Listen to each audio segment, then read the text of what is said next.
নমস্কার সবাইকে বন্ধুরা, আজকে 12 জুলাই 2024 ইংরেজি ত্রিপুরা দর্পণ পত্রিকায় উঠে আসা কয়েকটি হেডলাইন হল: মনোনয়নের প্রথম দিনেই তাণ্ডব আক্রান্ত বিরোধীরা, নীরব পুলিশ। অবাধ ভোটের পরিবেশ হারিয়ে গেছে বললেন জিতেন্দ্র। সর্বদলীয় সভাতেও আক্রান্ত হচ্ছে বিরোধীরা, বললেন সুদীপ বর্মন। লাগামহীন মূল্যবৃদ্ধি লোক দেখানো অভিযান। 50% সংরক্ষণ প্রার্থীপদ নিয়ে দৌড়ঝাঁপ শাসক দলে। ট্রানজিট রিমান্ডে রাজ্যে আনা হল ভিকি হত্যার মূল পাণ্ডাকে। বন্ধুরা, প্রথমে আমরা যে হেডলাইনটির বিস্তারিত আলোচনা দেখব সেটি হল: মনোনয়নের প্রথম দিনেই তাণ্ডব আক্রান্ত বিরোধীরা, নীরব পুলিশ। এখানে বলা হচ্ছে, ত্রিস্তর পঞ্চায়েত নির্বাচনে পরিকল্পনা মাফিক 100% জয় সুনিশ্চিত করার লক্ষ্য নিয়ে এগুচ্ছে শাসক দল বিজেপি। বিরোধীশূন্য পঞ্চায়েত এবং একদলীয় শাসন ব্যবস্থা কায়েমের এই চেহারা কিন্তু পঞ্চায়েতের মনোনয়নপত্র সংগ্রহের প্রথম দিনেই ধরা দিল। আর মনোনয়নপত্র সংগ্রহের প্রথম দিনের এটা যদি ট্রেলার হয়, তবে নিঃসন্দেহে বলা যায় পিকচার এখনও বাকি রয়ে গেছে। রাজ্যের বিভিন্ন প্রান্তেই বৃহস্পতিবার মনোনয়নপত্র সংগ্রহ করতে পারেনি বিরোধী প্রার্থীরা। বহু ক্ষেত্রে প্রার্থীর পরিচয় গোপন রেখেও সংগ্রহ করা যায়নি মনোনয়নপত্র। রাজ্য নির্বাচন দপ্তর ব্লক অফিস থেকে পর্যাপ্ত নিরাপত্তার ব্যবস্থা করা হবে বলে জানালেও কার্যত তার বিপরীত চিত্রই দেখা গেছে। বহু ক্ষেত্রে ব্লক অফিসের ভেতরেই পুলিশের সামনে বিরোধী দলের নেতা, কর্মী, সমর্থক সহ প্রার্থীকে আক্রমণের শিকার হতে হয়েছে বলে অভিযোগ উঠে এসেছে। অনেক জায়গায় ব্লক অফিসের ভেতরেই ঢুকতে পারেনি বিরোধীরা, অথচ প্রশাসন ছিল একেবারেই নীরব দর্শক। স্বাভাবিকভাবেই শেষ পর্যন্ত পঞ্চায়েত নির্বাচনে বিরোধীরা প্রার্থী দিতে পারবে কিনা, শুরুতেই এই প্রশ্ন বড় হয়ে দেখা দিয়েছে। গতকাল গোমতী জেলার টেপানিয়া ব্লকে মনোনয়নপত্র আনতে গিয়ে আক্রান্ত হয়েছেন সিপিআইএম-এল এর রাজ্য সম্পাদক পার্থ কর্মকার, কংগ্রেস দলের নেতা উত্তম রুদ্রপাল, প্রশান্ত নন্দী, সিপিআই-এম-এর আশিস ঘোষ ও অরবিন্দ নন্দী। মনোনয়নপত্র, ভোটার তালিকা সহ সমস্ত কাগজপত্র বিজেপির দুর্বৃত্তরা ছিনিয়ে নিয়ে গেছে। রিটার্নিং অফিসার তথা বিডিও, এসডিপিও, ওসি সবার সামনে এই নারকীয় ঘটনা ঘটেছে।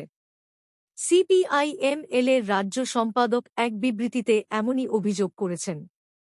সিপিআইএম-এল এর অভিযোগ, এক্ষেত্রে প্রশাসন কতটা অসহায় ও নতজানু তা প্রমাণিত হয়েছে। সম্পূর্ণ পরিকল্পনা মাফিক এই ঘটনা সংগঠিত করা হয়েছে। নির্বাচন কমিশন, জেলা রিটার্নিং অফিসারকে জানিয়ে কোনো ফল হয়নি। দুর্বৃত্তরা চিৎকার করে বলছে কোনো মনোনয়নপত্র নেওয়া যাবে না, বিরোধী কোনো প্রার্থী দেওয়া যাবে না। এবার সব পঞ্চায়েতে জিততে হবে। রাজ্যের আরও 7-8টি ব্লকে এরকম ঘটনা ঘটেছে। তাই সিপিআই-এম-এল রাজ্য কমিটি রাজ্যের জনগণকে এর বিরুদ্ধে ঐক্যবদ্ধভাবে প্রতিরোধে এগিয়ে আসার আহ্বান জানায় এবং রাজ্যে ইন্ডিয়া জোটকে ঐক্যবদ্ধ হতে আহ্বান জানায়। কংগ্রেসের সভাপতি টিটন পালের নেতৃত্বে যুব কংগ্রেস, ব্লক কংগ্রেসের কর্মীরা উদয়পুর রাধাকিশোরপুর থানা ঘেরাও করে। দীর্ঘ 1 ঘণ্টার উপর চলে ধর্ণা কর্মসূচি। জেলা কংগ্রেস সভাপতি দাবি করেন আক্রান্ত 2 জন কর্মীকে নিরাপত্তা বাহিনী দিয়ে টেপানিয়া ব্লক থেকে বের করে বাড়ি পৌঁছে দিতে হবে। পুলিশ এই বিষয়ে আশ্বস্ত করলে ধর্ণা তুলে নেয় কংগ্রেস কর্মীরা। কিন্তু অন্যদিকে টেপানিয়া ব্লকের সামনে এবং ভেতরে শাসক দলের কর্মীরা ভিড় জমাতে শুরু করে। পুলিশ দীর্ঘ আলোচনার শেষে বিডিওর অনুমতিক্রমে তাদেরকে কড়া নিরাপত্তা দিয়ে বাড়ি নিয়ে যাওয়ার পথে হঠাৎ সিপিআইএম-এল নেতা পার্থ কর্মকারের উপর আক্রমণ করা হয়। সব মিলিয়ে দিন ব্যাপক রাজনৈতিক সংঘর্ষে উত্তপ্ত হয় উদয়পুর টেপানিয়া। সিপিআইএম ত্রিপুরা রাজ্য সম্পাদক মণ্ডলীর পক্ষ থেকে এক বিবৃতিতে বলা হয়, রাজ্য নির্বাচন কমিশন এবং রাজ্যের মুখ্যমন্ত্রী মানিক সাহার লম্বা চৌড়া প্রতিশ্রুতি সত্ত্বেও আশঙ্কানুযায়ী এই নির্বাচনটিকেও আরেকটি প্রহসনে পরিণত করার জন্য বিজেপি আশ্রিত সমাজদ্রোহীদের দ্বারা বিরোধী দল সমূহের উপর তাণ্ডব শুরু হয়েছে। দক্ষিণ ত্রিপুরার সাতচান্দ ব্লক থেকে শুরু করে গোমতী জেলার টেপানিয়া ব্লক, সিপাহীজলা জেলার চরিলাম, বিশালগড়, মোহনভোগ ও বক্সনগড় ব্লক, পশ্চিম ত্রিপুরা জেলার ডুকলি ব্লক, খোয়াই জেলার কল্যাণপুর ব্লক এবং ধলাই জেলার সালেমা ব্লকে নানাভাবে হুজুতি সংগঠিত করেছে।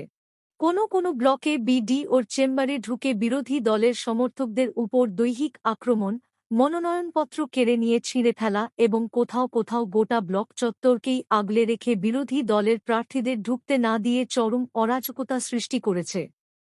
এই ঘটনাগুলি সংঘটিত হয়েছে পুলিশ ও সাধারণ প্রশাসনের চোখের সামনে। যথারীতি পুলিশ প্রশাসন কোথাও কোনো কার্যকরী ভূমিকা গ্রহণ করেনি।